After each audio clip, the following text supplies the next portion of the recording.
He calls me his masterpiece. From man, the machine.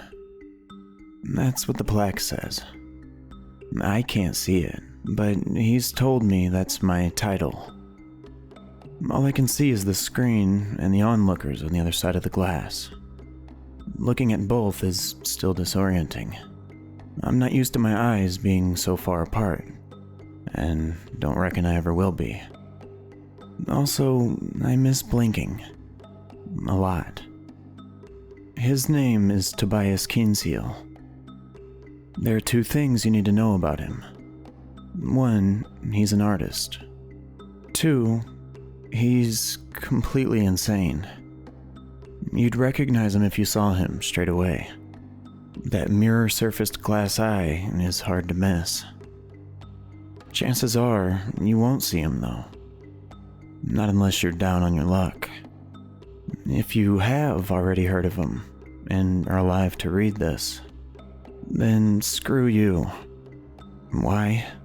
Because it means you're one of the oily leeches on the other side of the glass. One of the ones gawping at me.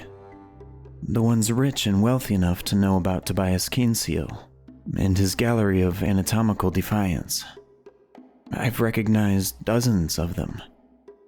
So many of the faces I saw in the papers and on TV have seen me too. I doubt they think of me as a me anymore though. If they ever did see us drags, drifters, and junkies as people, that is. Hell, Tobias's gallery is probably the only time folk like that acknowledge that folk like me exist at all. That's how I met him, you see. I needed money for a fix. The ad in the paper was simple enough. Artists looking for models with unusual histories. Cash in hand, address below. Did I question the danger of that vagueness? No. My junk-focused mind only noticed those three little words, cash in hand. It took me nearly an hour walking deep into the sprawling industrial district to find the place. By this point in my attic journey, I was used to walking until my feet bled to get a fix. I was already imagining the prick of the needle and rush of euphoria when my shaking finger pressed on the buzzer of the large, derelict warehouse. Normal people, people that don't wake up in gutters, would have been suspicious of the near-abandoned industrial estate. Folk like yourselves would probably have turned around and looked for safer ways to make some scratch. I wasn't folk like yourselves, though. At the time, this ominous cube of brick and mortar with its boarded windows and distance from the safety of civilization was no different from any building I woke up in. The voice that answered the intercom also would have made you flee, I bet. Not me, though. I'd spent too many decades destroying my mind to pick up the obvious sinister honey trap tones in that high-pitched crooning.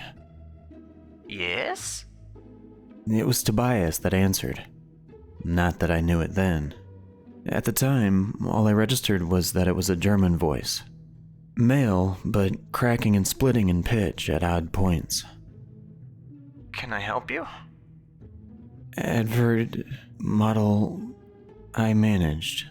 My throat hurt, and I realized it had been almost 2 days since I'd spoken to anyone with more than a grunt.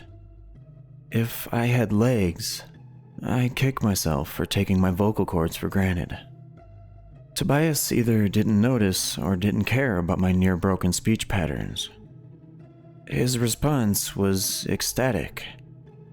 Ah, wonderful. I'll buzz you in. Please head straight up the stairs. There was only one other door leading from the stairwell on the other side, and this was at the top of 5 flights of stairs. I was wheezing by the time I reached the top, out of breath. I could walk for miles on the promise of a fix, but stairs were a different story. I almost fell through the door at the top. I had to bend over for a few moments, wheezing and breathing in deep gulps of dusty air to catch my breath. That's what made it so easy for him to crack the baseball bat over the back of my head. I was more than used to coming around in strange places without remembering how I'd gotten there. I was also used to the numbness in my extremities. One of the first things I registered on waking, aside from the throbbing pain behind my eyes. It wasn't until my wits swam into focus enough to register the mirror-eyed man standing a few feet in front of me that I started to worry. "Ah," he crooned. "Good. You're finally awake. I was worried that I'd overdone it. That would have been very disappointing."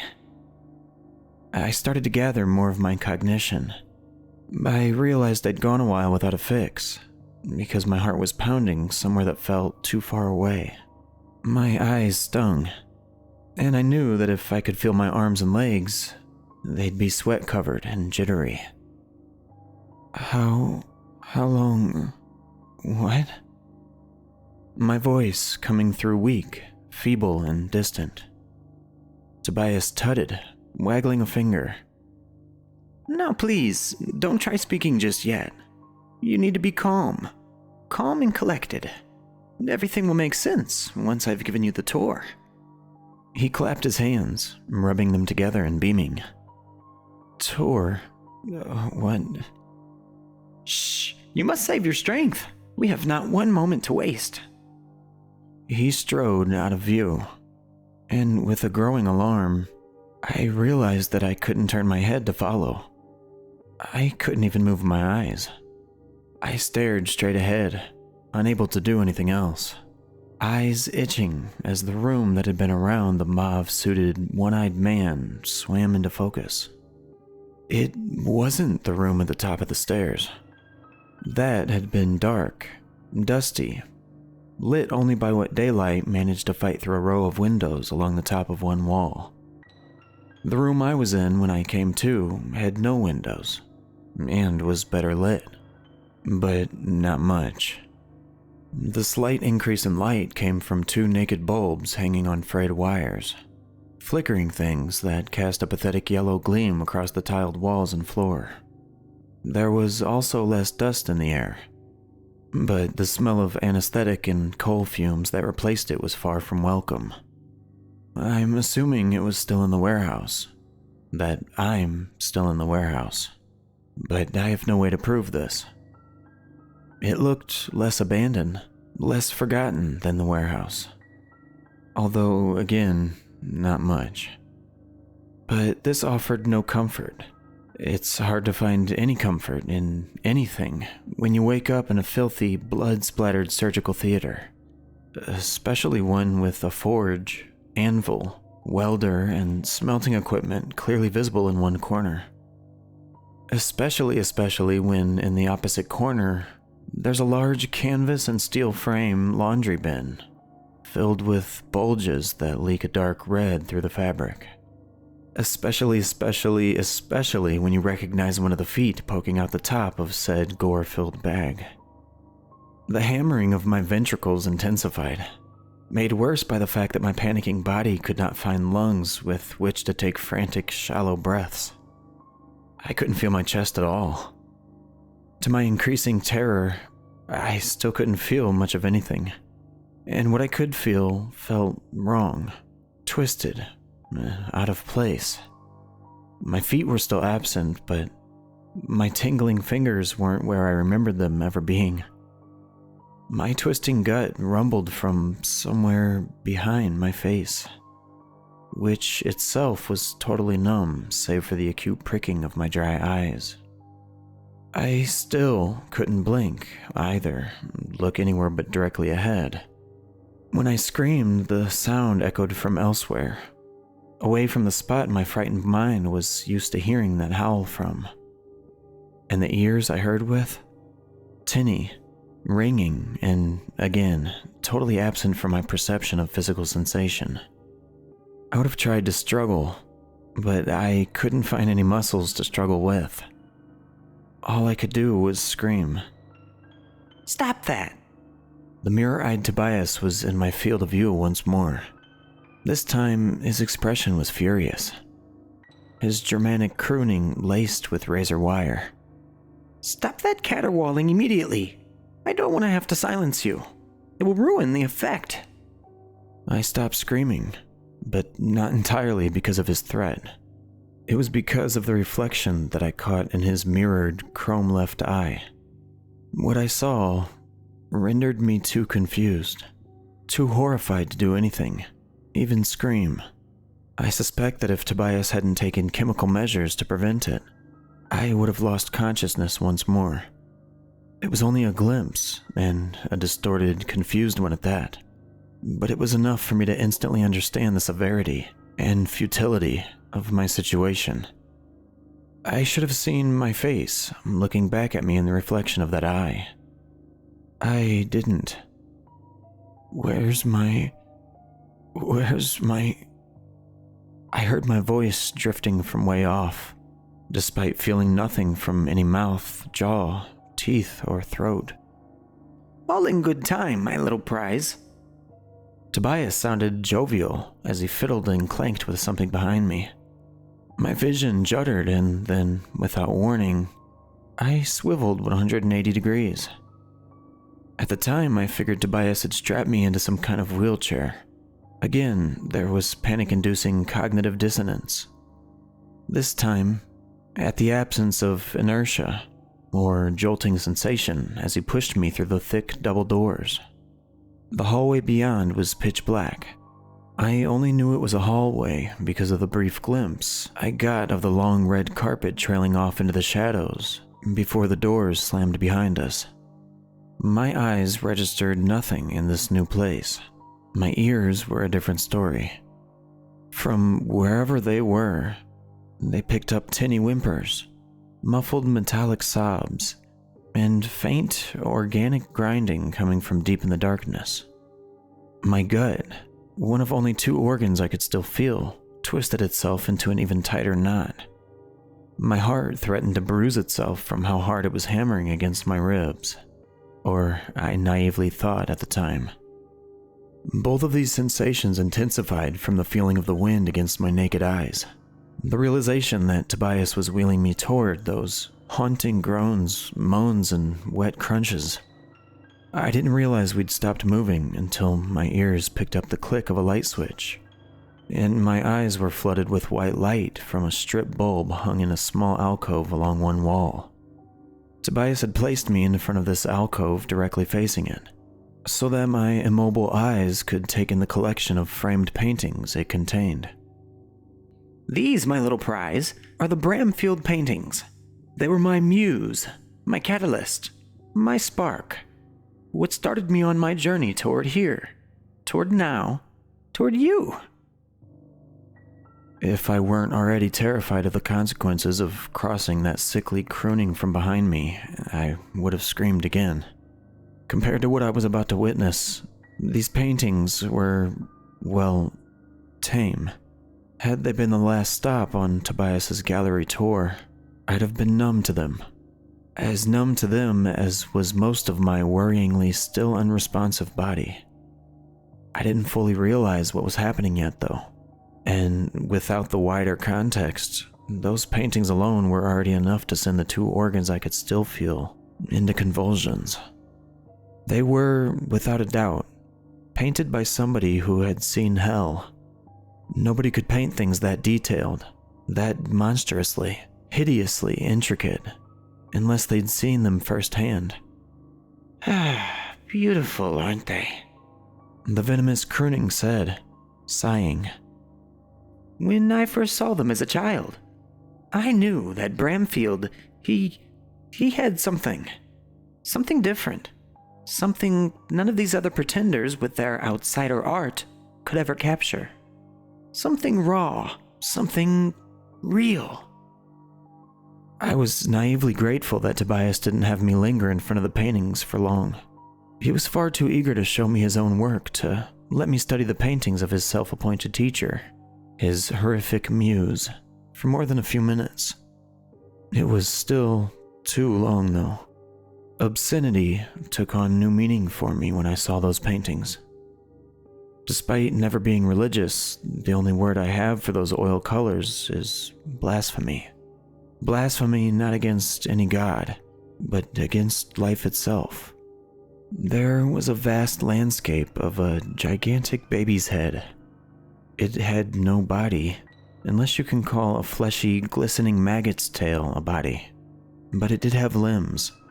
8 of them, in fact. Brittle, raking arms that sprouted from asymmetrical, pustule-coated lumps behind either ear. Its eyes were cold beyond reason. A deadness in them returned my gaze in a way no brush should have been able to capture. Another was a smaller portrait of a man with mouths for eyes. Something about his moist, glistening skin, his pallid, phlegm-coated lips, his hideous, wide grin triggered a deep fear in me. Far worse than his mismatched facial anatomy, though. This one disturbs me in retrospect, mostly because of how much it directly inspired the first of Tobias's own pieces.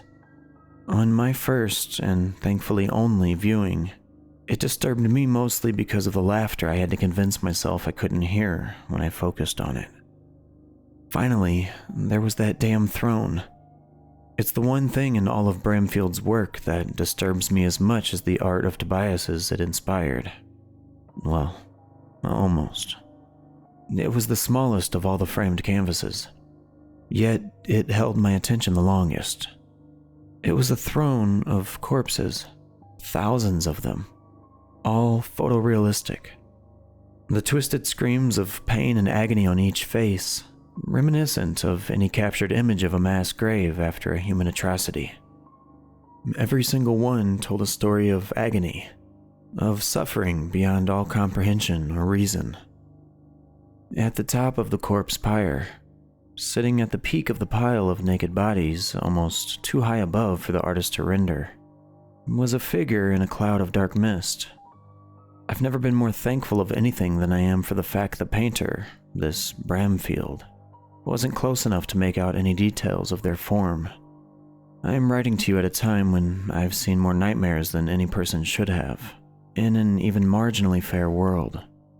Despite everything I've seen, the memory of that figure on its throne of wailing death still terrifies me.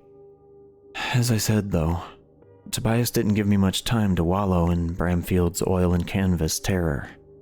He had terrors of his own to share, and his enthusiasm to do so was palpable. Brilliant, aren't they? Unrivaled, some say. Me, though? No. Rivaled in my book. Very much rivaled. Beaten. By me, of course. As you'll soon see, my little prize. There was another click, and we were once more in inky, sightless dark. Once more, a stinging breeze whistled on my naked eyes. And once more, too, did the grunts, snarls, thunks, and wails grow louder. My gut had never been tighter. The dull, groggy fog of recent unconsciousness had fully died now. I could feel my wrists, palms, fingers, but nothing of the rest of my arms. My legs, face, and almost the entirety of the rest of me was still gone. Still so numb that I couldn't even feel pins and needles. I wanted to cry, to break down into terrified sobs, to call for my mom. But no tears came. When the light clicked again, and the first of the alcoves containing Tobias's own work revealed itself, I couldn't help but scream. Threats be damned. The sight of those 3 tortured, twisted souls was too much for me to stay silent. Please, my precious prize. I don't want to have to ask a third time. Stay silent. Your screams are ruining the mood, the majesty. This is the dry run for you. For our adoring public. This word, silent, was accompanied by a metallic clang that rattled my vision. The far too distant wails tempered off into near muteness. Inside my mind, the screaming was loud though. Relentless. How I had the comprehension to follow Tobias's spiel, I still don't know. Good. Thank you. Now, as I was saying, yes, Bramfield. Well, Bramfield was limited in his vision. Paint. Ha! So quaint. Too quaint, too pedestrian. True art needs to have layers. dimensions. I could barely hear him. My vision swam. My gut desperately trying to find a diaphragm to throw itself against so I could puke. In this alcove was a sculpture that moved, and moaned and whimpered. Yes, you see, I chose sculpture as my calling, my outlet. Capturing brilliance, capturing genius requires depth, mass, motion. How could I choose any medium other than flesh and steel, Exactly. One could not. In front of us, suspended from the alcove walls by thick chains, was a rusted circular metal platform about twice the width of a drain cover. From its underside sprouted a thick cone of cogs, gears, valves, and pistons. They hummed and spat and whirred and hissed, shaking the heavy corroded disc so much that the rattling of the chains could be heard, even over the din of machinery. So too could the drooling moans of the three poor souls fused to the other side. How they were still living, I could not fathom. I still can't. As is the case for every single one of Tobias's waking nightmares. I have never wanted anything as much as I wanted to shut my eyes in that moment. If you'd have given me a choice between continuing to look or shooting myself, my finger would have been squeezing the trigger before you'd finished your sentence. The pride in the crooning behind me made me somehow even sicker. As you can see, I experimented with homage in my early work, with tribute, with imitation. Pathetic, in other words. This piece here, an ode to Zarasashael, is the only one of my early pieces worth the power keeping it alive. And even then, only barely. Very gauche, a tad melodramatic. Is that the word?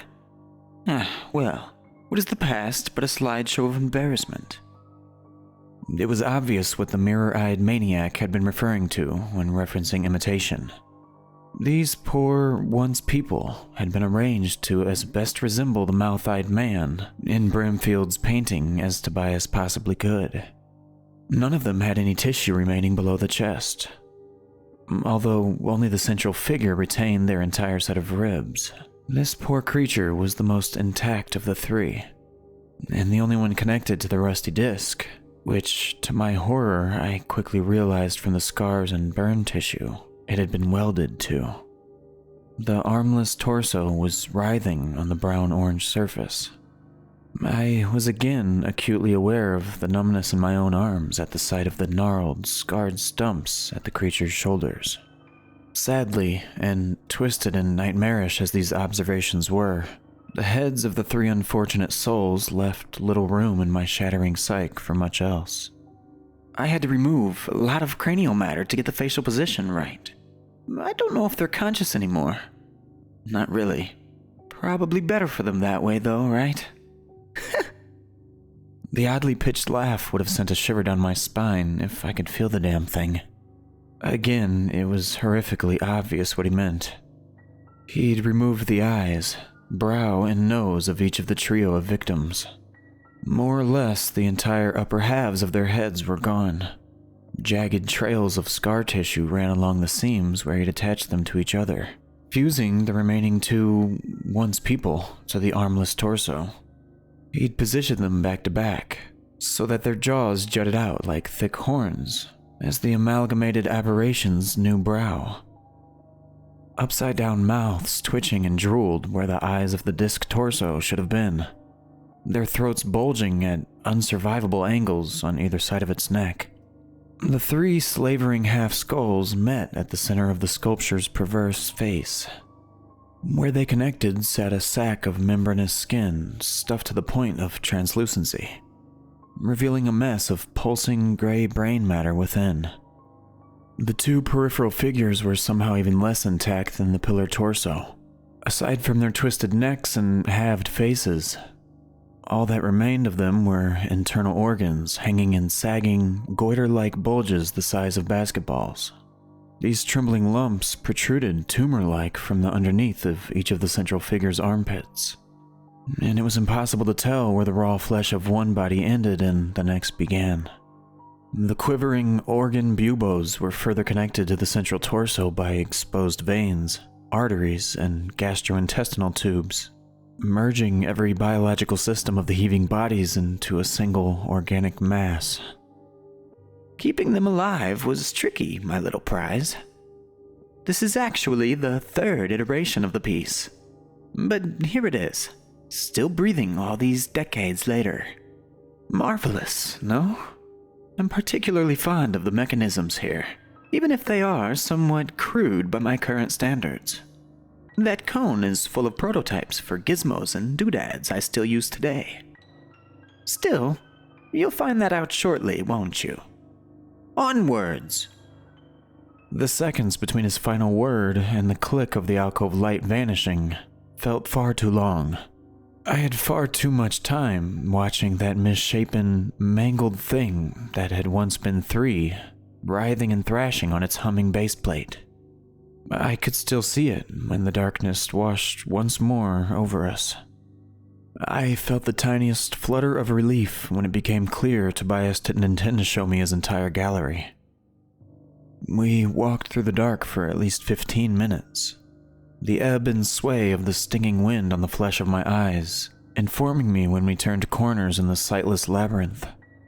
Tobias was chattering along the entire time, but I'll be damned if I could remember what he said now. I wasn't paying much attention. My thoughts were wrapped in the plummeting realization that I was well and truly screwed. It's no secret that I hadn't made the best decisions in life. Truth is, I was probably only a few years from dead. Some part of me, though, some small part, had always believed I'd sober up and turn my life around at the 11th hour. How long I'd been unconscious for after Tobias hit me with the bat, I don't know. But it was long enough that my last fix was well and truly flushed from my system. I was soberer than I'd been in years. Even then, the irony that I'd found lucidity at the moment shit turned far too late was starting to tear me apart. My inner lamenting was interrupted here and there by dread-stoking noises from the unseen alcoves we passed. Some were barely audible grunts and slavering similar to those made by the tri-mouthed living bust. The deeper into the darkness Tobias took me, the more grotesquely human the sounds became. Grunts became whispers. Slavering evolved into sobs. Once or twice I could hear a rasping, "Help," or "Please, please kill me." Tobias chattered and crooned over the growing racket. I lost count of the number of distinct voices, for lack of a better term. By the time there was another click and my naked eyes once more found light, we must have passed dozens of alcoves at least. I doubt I'd be sane enough to write this if he'd insisted on showing me all of them. Ah, my little prize. I was particularly excited about showing you this one. It's called What Thoughts Bloom on Yonder Breeze. I know what you're thinking. I was going through a pretentious phase when it came to titles. The work, though, it's one of my best, my little prize. Almost as good as, well, you shall see. I still can't fathom how a mind as sadistic and twisted as Tobias Keenseal's defines good when it comes to his art. It took my eyes a little while to adjust to the sudden flash of light. But as my vision de-blurred, I could feel a fresh wave of terror building in my misplaced gut. Once more, my heart smashed into its surroundings. And though I could feel my hands, I couldn't move them to clutch my chest and steady it. I now know why, of course. But back then, the reminder of my paralysis only served to intensify the renewed panic born from the sight of Tobias's second exhibited work. There was nothing suspended from the brickwork wall of the alcove this time. This second piece stood freely on the grimy, cracked tiles.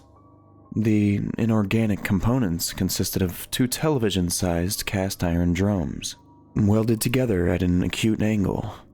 From the thin wedge between them rose 2 thick steel poles, These had been bent and twisted in a spiral, and they almost resembled an abstract tornado or whirlpool that nearly reached the lofty ceiling. The boxes at the cable spiral's base hummed in a similar fashion to the cone hanging from the base of the last sculpture. This vibration ran along the twisted rods, sending cracking blue sparks across the surface of the thing wedged tight between them. This was the part that had my stomach looking for a diaphragm again. The flesh component of Tobias's chosen medium. I'm guessing that it must have been a person once, though how long ago I couldn't say. At first I only knew it was human in origin because of the tufts of gray hair and occasional teeth, finger and toenail clusters dotted sporadically across its undulating surface.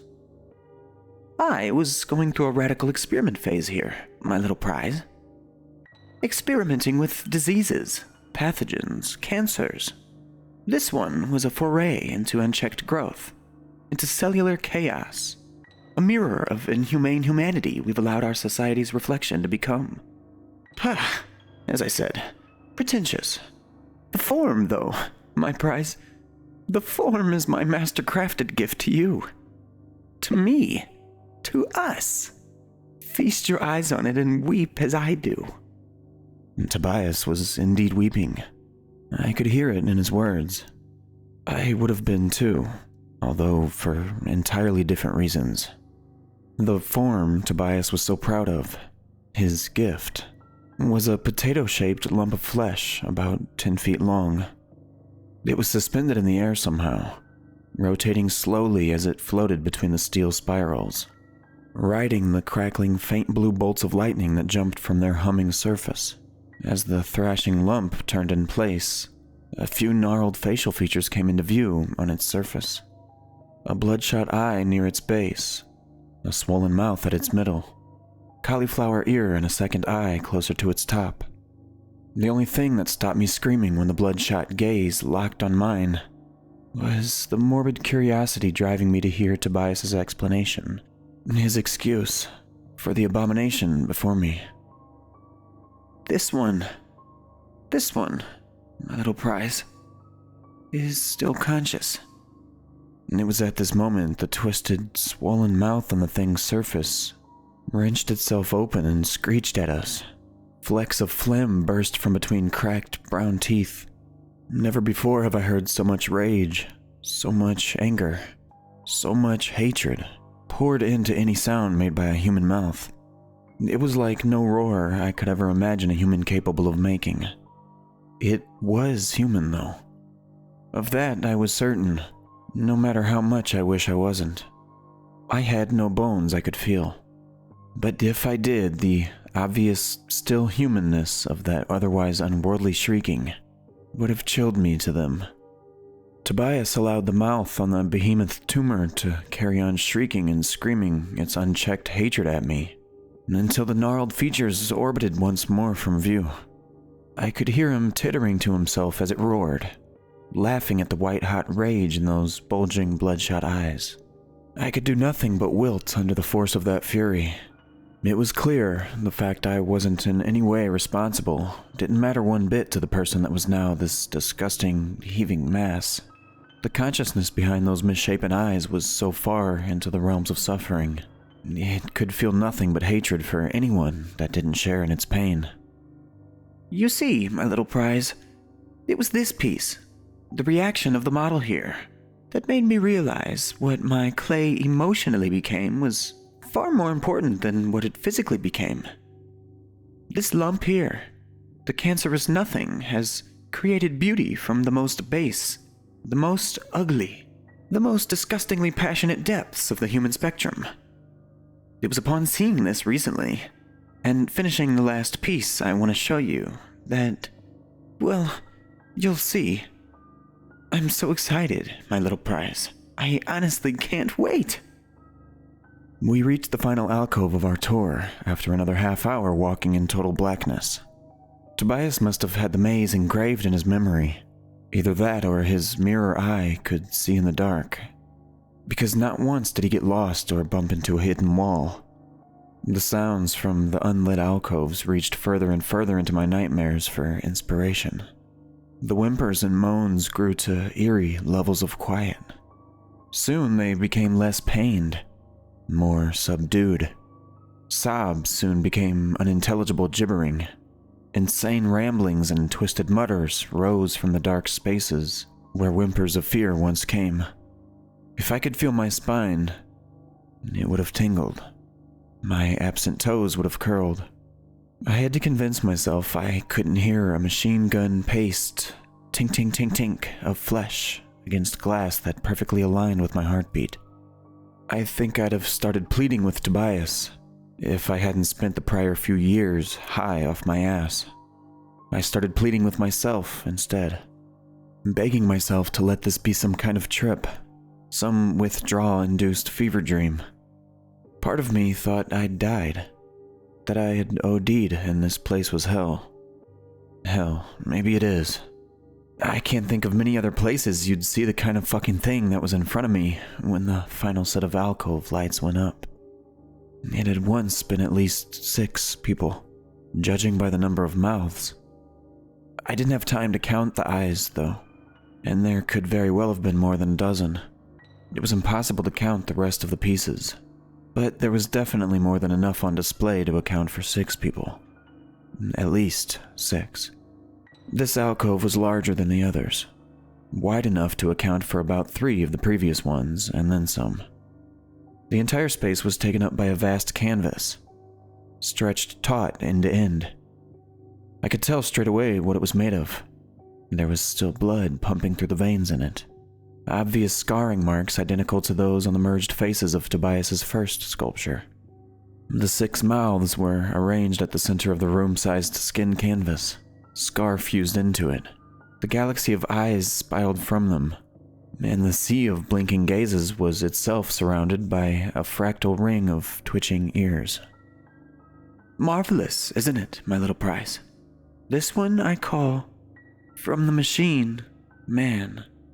Keeping this piece breathing, why, well, I'm a miracle worker. A true miracle worker. Look at those lungs, though, my little prize. Look at those hearts still beating. They're one now. All those minds, one in body and soul. That was the message of this piece. That we are all separated only by the physical constraints of our shells. I stared. What else could I do? As Tobias rambled on about his master work, I was beyond processing any of what he was saying by this point, really.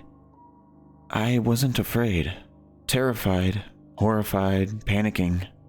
None of the synonyms I have for fear cover the levels of it I felt at that moment. If they could move, my eyes would have rolled back in their sockets. The tink tink tink that ran in time with my thrashing heartbeat was too loud to ignore now, as was once more the acute awareness that I still couldn't find lungs to draw labored breaths from. The vast canvas was moving. It was pulsing, stretching, heaving as the galaxy of exposed organs spasmed and squeezed. Every part of the people Tobias had used was on display. Hearts, livers, lungs, intestines, brains, bladders, nothing save for bone and muscle had gone to waste. Every exposed organ was fused to the skin canvas. And with each beat of the strategically placed hearts, I could see dark fluids rushing in and out of each of them. They were all, beyond any sense of reason or sanity, still alive. It was when the nexus of eyes stopped rolling chameleon-like to fixate on me that my screams started. When the 6 mouths on the canvas opened and spoke in unison, with a chorus of male and female voices, Tobias had to finally make good on his threats to silence me. What is this? The tapestry groaned. Every one of its dozen eyes honed on my immobile ones. What has he brought us? What has he made? What is... Oh.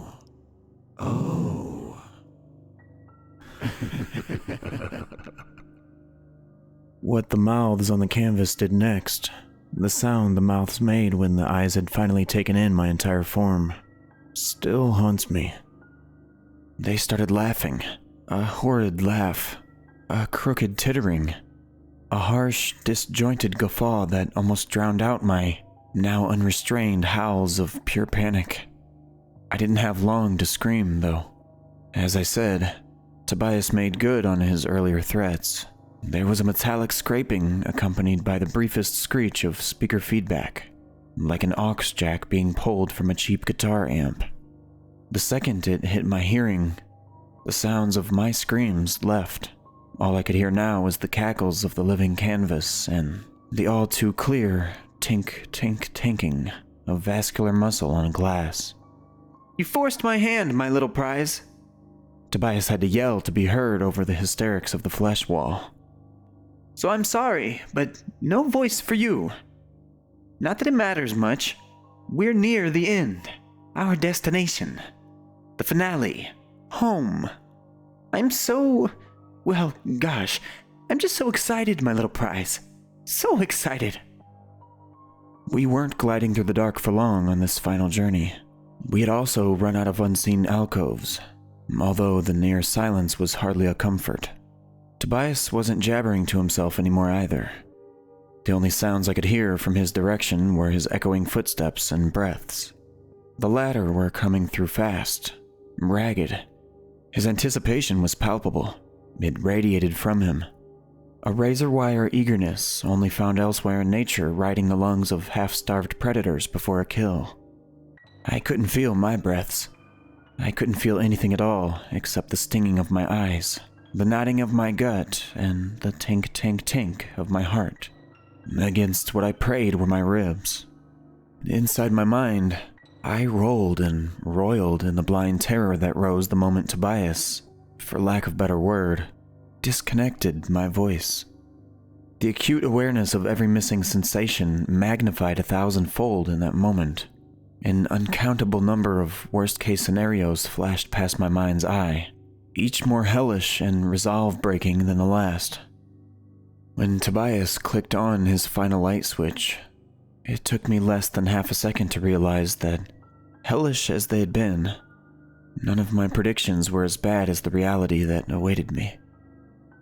So, with my last piece, from the machine man, I was experimenting with unity, my little prize. Yes, the form is impressive, but the mind, the one from the many, is the real piece. A hyper-resilient collective consciousness that can peer into the void of cognitive infinity without breaking. Without warning, he launched himself back into my field of view. Grin stretching ear to ear. White bulb reflection and childlike glee, sparkling in both his organic and metallic eyes. And you, my little prize, are to be its antithesis, its polar negative. My response to my own creation. With them, I expressed concepts of unity and togetherness. With you, I shall explore the uttermost depths of isolation. His face was inches from my naked pupils. Once more, I found what parts of me that could were balking at the lack of a visible face and the reflection of his mirrored eye. Welcome, my little prize.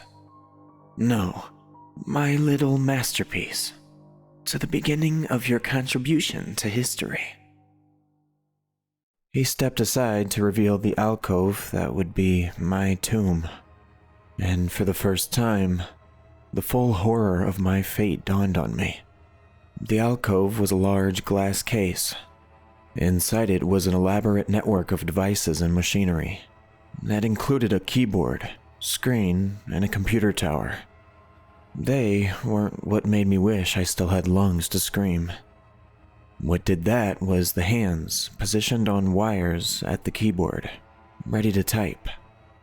I didn't want to believe it, but there they were, connected by wires painfully screwed and mashed into still exposed bones.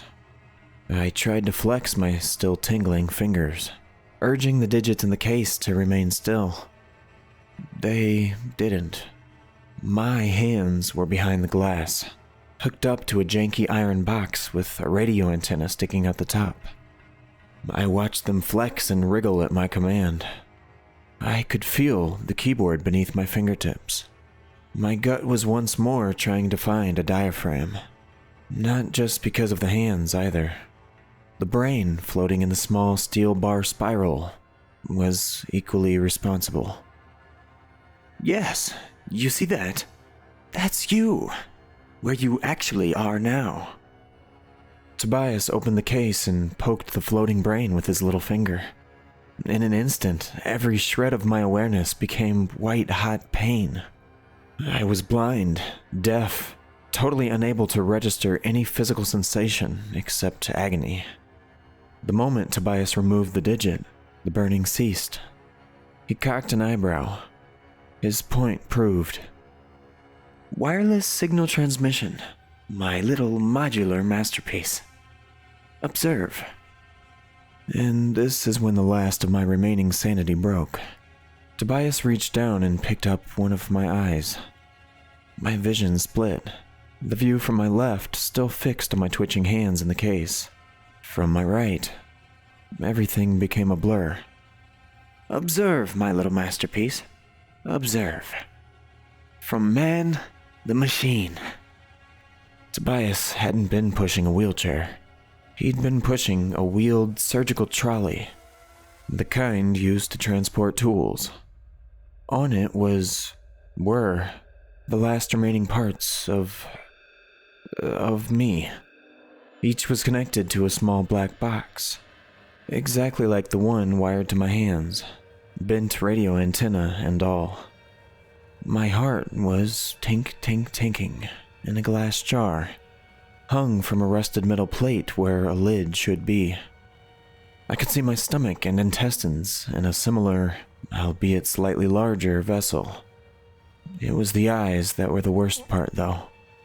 The last thing I remember before I finally won the war for unconsciousness was Tobias holding them to face each other. They were each stretched across a brass ring no wider than a tennis ball. They too were connected to small cast iron boxes with bent antennas to beam signals to and from my floating brain. Thin hooks had been fed through the raw flesh of my eyeballs. The orbs stretched so much to fit the rig that my pupils were flat, distorted, goat-like. If I had a mouth, I would have never stopped screaming. Sadly, Tobias had ensured I'd never scream again. The last thing he did before switching off the alcove light and leaving me in my tomb was to arrange the small black boxes and jars I'd become. One eye forever faces the screen. It is this, he told me, that's the real art. With nothing to do but type, my remotely operated hands have been letting out a crescendo of exactly the kind of mad ramblings you'd expect someone in my position to write. My words are projected on the alcove wall behind my case, and the many visitors to Tobias's gallery do so love to titter and chuckle at them. My other eye is facing them, you see. Tobias wants me to see how the patrons react to my descent into madness. That was 5 years ago. 5 years I have been here, unable to do anything except type jabbering lunacy in the hopes that one of the rich, powerful, and publicly known patrons has a pang of guilt and shuts off the machines, somehow keeping me alive. I'd given up hope. That is, until the power surge. It happened this morning. Small, almost too small to notice, but enough to cause the aging desktop tower in my case to restart. For the first time in 5 years, I wasn't staring at an infinitely scrolling blank page. I was looking at a desktop display. A desktop display with an internet browser icon clearly in reach. I'm not trying to reach all of you. Most of you, I imagine, are upstanding folk who wouldn't take vague cash-in-hand modeling work. Most of you aren't desperate enough to need to venture into abandoned industrial estates to do whatever is necessary for a scrap of cash. Those of you that are, though, please, heed my warning. If you see an ad like the one I answered, don't follow it up. Do literally anything else, I don't care how hungry you are, how bad you want that fix, or how angry the landlord is getting. Nothing is worth this. I have to wrap this up. I can hear Tobias coming back through the tiny mics in my eye boxes. Please, please, please don't answer his ad. 5 years is a long time. He's made many more creations in that time and never seems to have a shortage of models to work with. Don't let yourself become the next one.